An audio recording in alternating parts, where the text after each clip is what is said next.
Lights out, follow the noise. Baby, keep on dancing like you ain't got a choice. Hey guys, welcome back to my channel. This is Maggie. Just wanted to give you guys a quick little update on my 21-day tiny waist challenge. It's already been 7 days since I started the challenge, and I wanted to give you an updated weight and measurement as well as updated pictures. So I'm gonna start with the updated measurements. My starting weight, if you guys don't remember, is 171 pounds. Now, 1 week after I've been doing the challenge and also eating clean, I have gone down to 166 pounds. So I lost 5 pounds on my first week, which I think is amazing. I had no idea that I was gonna see this much of a difference in just 1 week. It's crazy to me. My waist went down from 34.5 inches to 32.5 inches. So I went down 2 inches in my waist alone. My left arm went from 13 inches to 12.5 inches, and my right arm pretty much stayed at 12.5. It's a little under, but pretty much 12.5, which is crazy. They're like evening out now. My forearms stayed the same, 10.5 inches, 10 inches, and then my hips went down a little from 37 inches to 36.5. This is definitely unexpected. I didn't think I would see this much change in just 1 week. Like, I knew that changing my diet would make a huge difference, but I didn't think it would make the difference this quickly. So this just really goes to show how important changing your diet is. So yeah, those are my updated measurements. I'm gonna show you the updated pictures at the end of the video. You might not see as much difference in the picture, but you can definitely see there's a difference in the numbers. One thing that I would really like to talk about is my diet. So I try not to change it up to the extreme where it would be unrealistic for me to continue after the 21 days. The one big difference that I did do that I don't usually do is that I've been intermittent fasting. There's different ways to do intermittent fasting, but the way that I chose to do it was I have an 8-hour window where I can eat, and then I spend 16 hours fasting. So what I do is that I don't start eating. I skip breakfast. So I don't start eating in the morning until after 12 p.m. Once 12 p.m. hits, then I start eating. And usually I'll have my breakfast, a snack, my lunch, a snack, a dinner. Like I still snack in between meals, and I still try to have the main meals, but I just started at a later time than usual. And I make sure that I stop eating no later than 8 p.m. So usually by 8 p.m. I'm eating my dinner, but after that dinner, that's it. I don't eat anything else. So my body spends 16 hours fasting from basically from 9 p.m. until the next day when I wake up and I eat after 12 p.m. I'm not an expert in this. You can definitely do your research about intermittent fasting. There's many articles about the benefits, not only losing weight, but also just like long-term, medical benefits. It's not something that, you have to do to see results. It's just something that I wanted to try out, and I feel like has really been working for me. You might be asking yourself like, oh, don't you feel hungry like in the morning when you wake up, or even at night after you eat your dinner? Well, don't you feel like you want a midnight snack or something? Honestly, I do. What helps a lot is drinking a lot of water. So I've been drinking between half a gallon to a whole gallon of water. I carry around my little water bottle, and I refill it throughout the day several times so that I can make up to a gallon. If I don't make a gallon, I don't make a big deal out of it. It's just okay. In the morning when I'm fasting still, like I wake up, let's say if I wake up at 9 in the morning and I'm still fasting, I try to drink as much water as I can. The moment I feel a little bit of hunger, I'm like, okay, drink water, drink water, drink water. And the more water that I drink, the better I am able to wait until it's time for me to eat my breakfast. It also helps that I work out in the morning. Usually I spend 30 minutes to about an hour, depending on the day. And usually that helped me to just wait out the time that I needed to wait out before I could eat breakfast. So like if I knew that I couldn't eat until 12 p.m., then I would work out at like 11 a.m. And then as soon as I finished working out, I would go straight to eating my meal. At the end of the day, when I would eat dinner, I would feel satisfied. The only problem that I found with intermittent fasting is that if you have a horrible sleep schedule, like if you don't go to sleep until after midnight, you're definitely gonna feel hungry again, which obviously I would just keep drinking water. But you know, it has its up and downs. Drinking so much water throughout the day does mean that I'm going to the bathroom much more often. For breakfast, I would mostly stick to eating fruits and, you know, some, like maybe I would have a protein shake if it was right after my workout, or I would stick to like light stuff, because when you're breaking a fast, you don't want to have such a heavy meal.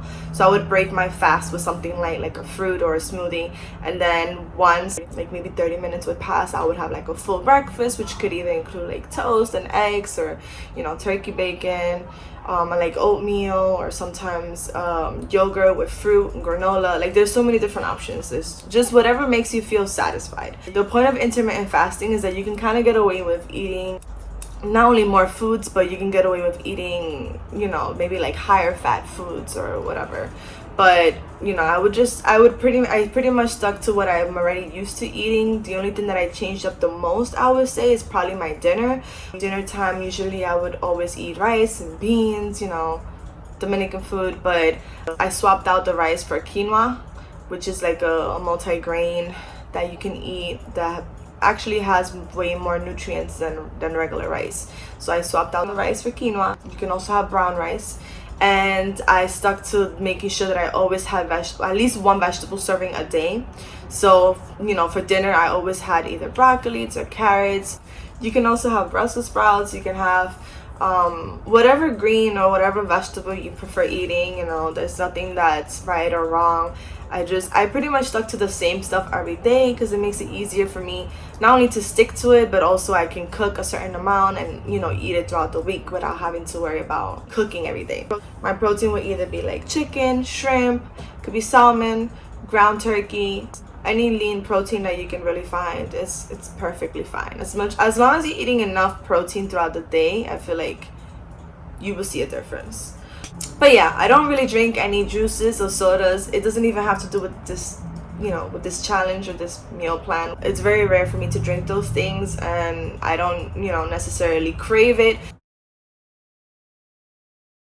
Another thing that I want to tap into real quickly is, I know I went through the workout plan for the first week in my last video, but it was actually 6 days of workouts as opposed to 5 days. And I just wanted to express the importance of sticking to one plan. I have been working out pretty consistently throughout the years. I usually do random workouts, don't stick to one plan. Like I'll follow one person on YouTube and do her videos one day, and then the next day I'll do another person's video, or I'll go to the gym and, you know, work out a part of my body, and then the next day do something random. Like I've never really stuck to one plan.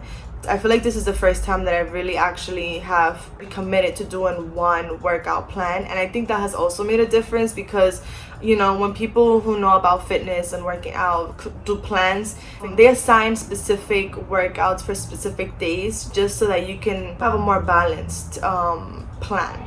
I don't know how to explain it, but I basically feel like it's made a huge difference for me also to just stick to one person's workout plans as opposed to just doing random workouts every day. You know, I've been doing Vicky Justiz workouts, and I'm actually gonna link below all of the videos that I follow for the first week, because she has a calendar that you can follow, but then you have to go and click on each link you have to look for each video basically. So I'm gonna make it easier. If you want to follow along, I'm gonna link down below the calendar and each workout that I did for each day, so it'll be super organized for you, so it's easy to follow if, you know, you want to join in this challenge. I wanted to give one tip for anyone who's like a beginner in working out. I know a lot of people usually are scared of doing a lot of cardio or even doing, you know, a lot of exercises that involve jumping. Some people might have weak knees or, you know, injuries and stuff like that. A good tip is just to do the workouts that she's doing, and there's always a non-jumping variation. So if she's telling you to do jumping squats, for example, you can do a squat without the jumping part. So you can start the workout plan with just, you know, with doing every exercise without the jumping part, and then as, you know, your strength builds up or you're able to do more of the jumping, then you can work your way up to doing the jumping. You don't have to jump into doing each exercise exactly the way she does it. Like there's always gonna be an easier variation for you to follow.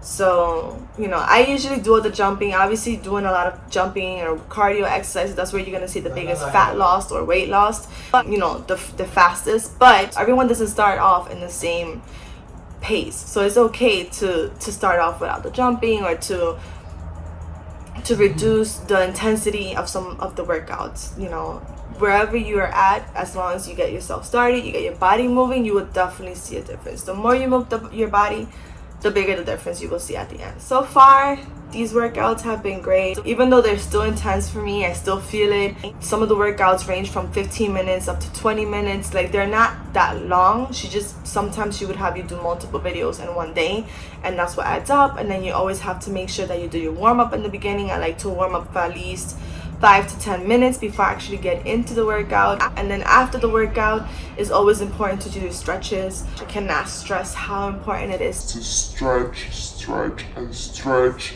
That would help alleviate the soreness that you feel the next day. And the more flexible you are, the better you can perform each workout or each exercise as well. One last thing is that, obviously, as you can see, I've started a whole YouTube channel just so that I can document my progress. And I feel like starting this channel is making me more accountable. Like, I know that I have to make the 1 week update or the 2 week updates. So it's like, I'm like, okay, I have to stick to this. Even on the days when I don't feel as motivated to work out, or I'm like, I know that I have something holding me accountable.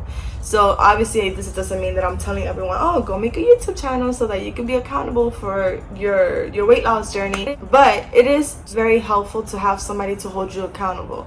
So maybe you can have like a workout partner, or you can have somebody in your family or a friend member that you're always letting know your progress. And just knowing that you want to let them know that, oh, you've progressed, or you've done better, or you're losing weight, or whatever. Some people don't need that, but it's always good to have any extra help that you can have. Like, I've been more consistent with eating clean and, you know, maintaining my intermittent fasting schedule, because I know that I want to be able to give you an update and just see progress. You know, like, this is something that I want to do long term. It's not something that I just want to do for the 21 days. And that's why I've been trying to make sure that I mostly upkeep habits that I can continue once the 21 days are over. This isn't to say that I'm actually going to be doing intermittent fasting for the rest of my life, but I do feel like it's something that I can maintain for a good chunk of time. And even after I stop doing intermittent fasting, at least I will have, you know, well-placed habits when it comes to the food choices that I make. So I really enjoyed this. I'm still amazed by how crazy of a change I've seen in just 1 week. Like, just me even being able to suck in my stomach more than usual. Like, before, sucking in my stomach was super hard because I either always felt bloated, or it was just hard for me. So now I can literally suck my stomach in and hold it for longer. I feel like I have the vacuums to thank for that, because stomach vacuums basically forces you to hold your stomach in for like 30 seconds. One last thing, as you can see, I'm wearing the exact same clothes that I was wearing in my first video, or even in the before and after pictures you're gonna see I'm wearing the same clothes. This is just for reference, because sometimes when you wear certain tights or certain shirts or certain tops, your body might look a little different, because some clothes might hold you in more, or they might be a little bit more loose. So I wanted my results to be exact. Like, I wanted you to be able to see exactly what my before and after is, wearing the same exact clothes the same exact way, so that you can basically see the difference without having to be like, oh, it might have been because, you know, your pants were tighter in your after pictures, or they were up higher. Like, I put them on the exact same way, and I'm wearing the same clothes just so that, for reference, so that you can see exactly what my changes are with those clothes on. But yeah, guys, so this was my 1 week update. I hope that you guys continue to follow me along with this journey. I am going to be posting another video in another week, so you can see my 2 weeks updates. And yeah, that is pretty much it for this video, and I hope to see you guys next time. Please remember to subscribe to my channel, like this video, comment below, and if you want to, you can even turn on your post notifications so that every time I upload, you will be notified. Thank you guys so much for watching, and I will see you in my next video.